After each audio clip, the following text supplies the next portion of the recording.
باپ اور بیٹے روح القدس کے نام میں آمین۔ ہمارے لیے آج کی تلاوت قضات کی کتاب اس کا 13واں باب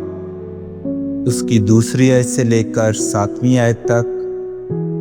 اور پھر 24ویں آیت سے لے کر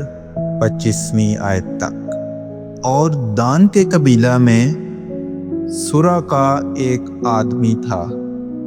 جس کا نام مانوح تھا، اور اس کی بیوی بانجھ تھی، چنانچہ اس سے کوئی بچہ پیدا نہ ہوا۔ اور خداوند کا فرشتہ اس عورت کو دکھائی دیا اور اس نے اسے کہا، تو بانجھ ہے اور تیرا کوئی بچہ نہیں، لیکن تو حاملہ ہوگی اور تیرے بیٹا ہوگا۔ پس اب خبردار رہ اور نہ میں یا کوئی نشہ آور چیز پی اور نہ ہی کوئی ناپاک چیز کھا، کیونکہ تو حاملہ ہوگی اور تجھ سے بیٹا ہوگا، اور اس کے سر پر اس طرح نہ پھرے گا، کیونکہ وہ لڑکا اپنی ماں کے پیٹ ہی سے خدا کا نذیر ہوگا، اور وہ اسرائیل کو فلسطینیوں کے ہاتھ سے رہائی دینا شروع کرے گا۔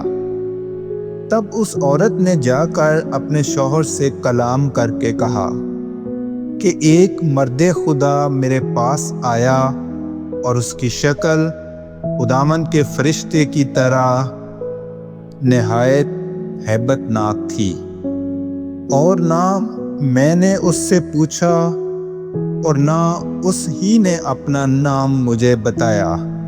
اور اس نے مجھ سے کہا، دیکھ تو حاملہ ہوگی اور تجھ سے بیٹا ہوگا، چنانچہ اب تو نہ میں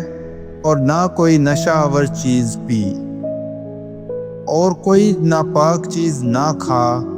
کیونکہ وہ لڑکا اپنی ماں کے پیٹ ہی سے اپنی وفات کے دن تک خدا کا نذیر ہوگا۔ اور اس عورت سے بیٹا پیدا ہوا اور اس نے اس کا نام شمشون رکھا، اور وہ لڑکا بڑا ہوا اور خداوند نے اسے برکت دی، اور روح خداوند نے دان کے خیمہ گاہ میں سورہ اور اشتاول کے درمیان اسے متحرک کرنا شروع کیا۔ کلام اقدس کا پڑھا اور سنا جانا ہم سب کے لیے باعث برکت ہو۔